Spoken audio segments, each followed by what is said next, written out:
কৃষক কৃষি তার উন্নয়ন সব নিয়ে আমাদের এই আয়োজন। বাংলার কৃষি, বাংলার কৃষি, বাংলার কৃষি। ফলবে ফসল ভরবে গোলা আরো বেশি বেশি। বাংলার কৃষি, বাংলার কৃষি, বাংলার কৃষি, বাংলার কৃষি, বাংলার কৃষি। সুপ্রিয় দর্শক, বাংলার কৃষি অনুষ্ঠান থেকে শুভেচ্ছা জানাচ্ছি। কৃষি তথ্য, প্রযুক্তি ও পরামর্শ নিয়ে আমাদের প্রতিদিনের কৃষিভিত্তিক আয়োজন বাংলার কৃষি। কৃষক ভাইয়েরা, আমাদের আজকের অনুষ্ঠানে আপনারা দেখবেন মাঠ ফসলের করণীয় সম্পর্কে একটি মাঠ প্রতিবেদন এবং সেই সঙ্গে থাকছে কৃষি বিষয়ক নানা রকম তথ্য ও পরামর্শ। অনুষ্ঠানের শেষাংশে থাকছে প্রাণী সম্পদ বিষয়ক প্রতিবেদন। শুরুতেই মাঠ প্রতিবেদন।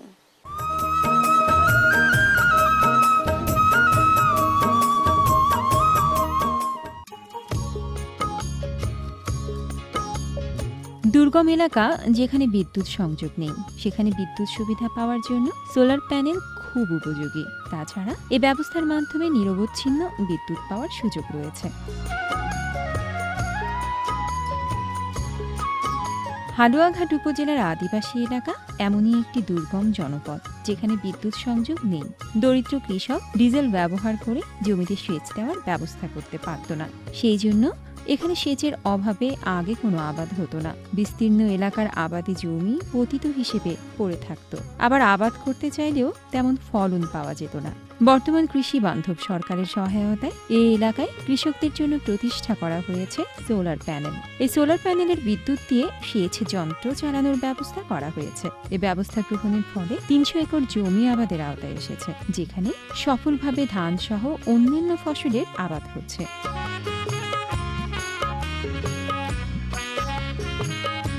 সরেজমিনে গিয়ে কৃষকের ক্ষেতে বোরো ধান দেখা যায়।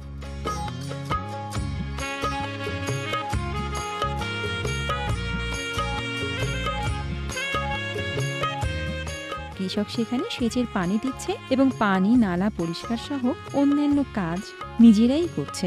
তাদের ভিতর সৃষ্টি হয়েছে প্রাণ চাঞ্চল্য।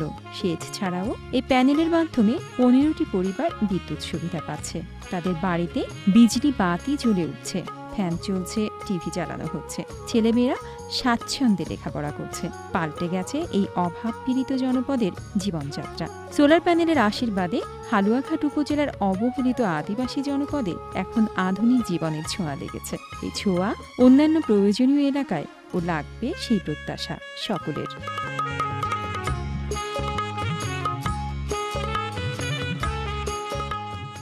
আগে আমাদের এই এলাকায় বোরো চাষ হতো না।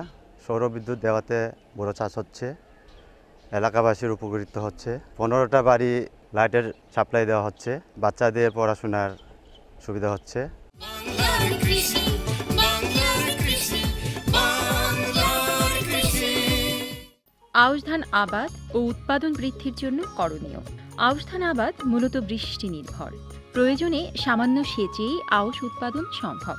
বর্তমান সরকার কৃষকদের উৎসাহিত করে আউশ আবাদের এলাকা বৃদ্ধি ও উচ্চ ফলনশীল আউশের জাত সম্প্রসারণের জন্য বিভিন্ন প্রণোদনা কর্মসূচি বাস্তবায়ন করছে। আউশ ধানের আবাদ বৃদ্ধির মাধ্যমে কম বিনিয়োগে সার্বিকভাবে ধান ফসলের মোট উৎপাদন বৃদ্ধি সম্ভব।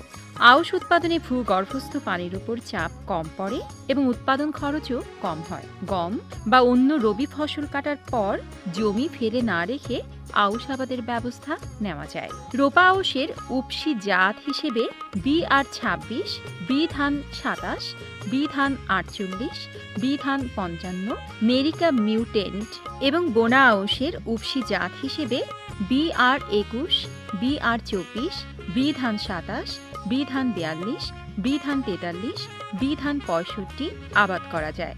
বোনা আউশ বপনে মাটিতে রসের অভাব হলে ডিবলিং পদ্ধতিতে 8 ইঞ্চি পরপর লাইন করে মাটির আধা ইঞ্চি গভীরতায় বীজ বপন করে মাটি দিয়ে ঢেকে দিতে হবে।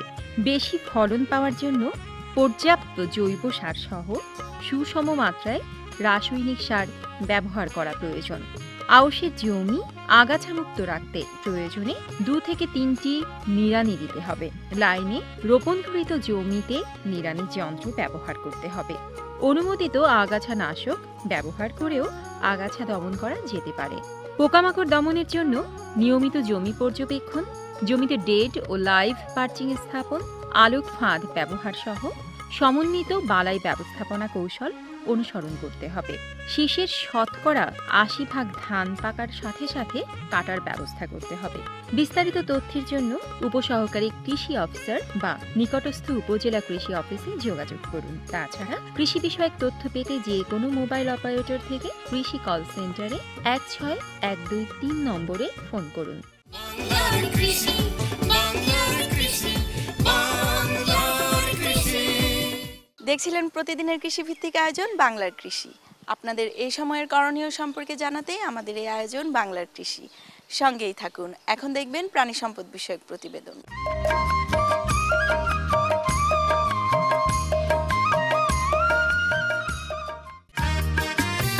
পিপিআর ছাগলের একটি মারাত্মক ভাইরাস জনিত রোগ।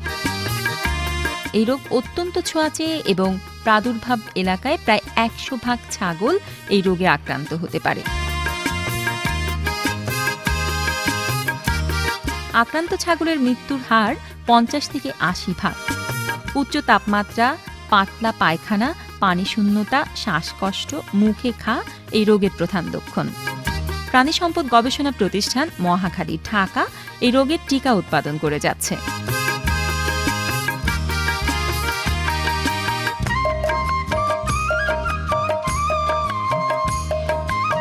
প্রতি ভায়ালে 100 মাত্রার পিপিআর রোগের টিকা 100 ml ডায়ালুয়েন্ট সহ সরবরাহ করা হয়ে থাকে।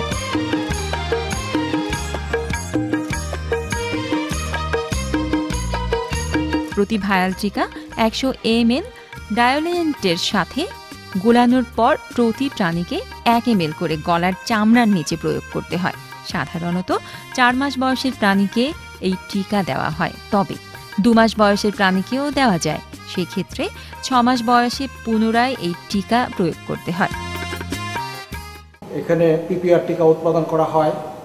এই টিকা ছাগল এবং ভেড়া, এটা প্রথম টেম্পারেচার 106-7 ডিগ্রি টেম্পারেচার থাকে, শ্বাসকষ্ট থাকে, নাক দিয়ে মুখ দিয়ে স্যালাইভেশন হয়, পাতলা পায়খানা হয়, ডিহাইড্রেশন হয় এবং এটা অত্যন্ত ছোঁয়াচে রোগ। এটা একটা ছাগল থেকে আরেকটা ছাগলে, এমনকি যারা ছাগলের কাছে থাকে, মানুষ যারা এটাকে হ্যান্ডেল করে চিকিৎসা করে বা সেবা শুশ্রূষা করে, তাদের মাধ্যমে যেতে পারে, বাতাসের মাধ্যমে ছড়ায়। এটা পুরো বছরে এখানে প্রায় 50 লক্ষ ডোজ টিকা উৎপাদন করি এবং মাঠ পর্যায়ে বিতরণ করতেছি। এবং এটা প্রথম আমরা ডিস্ট্রিক্ট পর্যায়ে সাপ্লাই দিই কোল ব্যানের মাধ্যমে, আবার সেখান থেকে ডিস্ট্রিক্ট থেকে থানা লেভেলে দেওয়া হয়। থানা লেভেল থেকে এরপর আমাদের ফিল্ড স্টাফ আছে, তারা গ্রাম পর্যায়ে ব্যবহার করে ছাগল ভেড়া। পিপিআর টিকার কার্যকাল 1 বছর।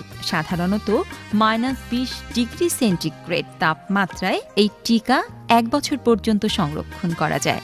তবে -5 ডিগ্রি সেন্টিগ্রেড থেকে 0 ডিগ্রি সেন্টিগ্রেড তাপমাত্রায় 6 মাস পর্যন্ত সংরক্ষণ করা যায়। ফ্ল্যাক্সে পর্যাপ্ত বরফ দিয়ে এই টিকা পরিবহন করতে হয়। আসুন আমরা পিপিআর টিকা সম্পর্কে জানি এবং ব্যবহার করে নিরাপদে ছাগল পালন করি। বাংলার কৃষি, বাংলার কৃষি, বাংলার কৃষি। দেখছিলেন প্রাণী সম্পদ বিষয়ক প্রতিবেদন। এরই সঙ্গে শেষ করছি আমাদের আজকের বাংলার কৃষি। বাংলার কৃষি আগামীকাল একই সময়ে প্রচারিত হবে। কৃষক ভাইয়েরা আমাদের এই অনুষ্ঠান সম্পর্কে আপনার মতামত এবং পরামর্শ আমাদের লিখে জানাতে পারেন। আমাদের লিখবার ঠিকানা প্রযোজক বাংলার কৃষি, কক্ষ নম্বর 222, বাংলাদেশ টেলিভিশন, টেলিভিশন ভবন, রামপুরা, ঢাকা। আমাদের ইমেল অ্যাড্রেস banglarkrishi@ais.gov.bt।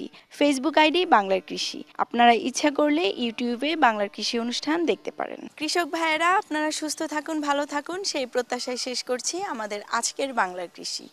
আল্লাহ হাফেজ। কৃষক, কৃষি তার উন্নয়ন, স্বপ্ন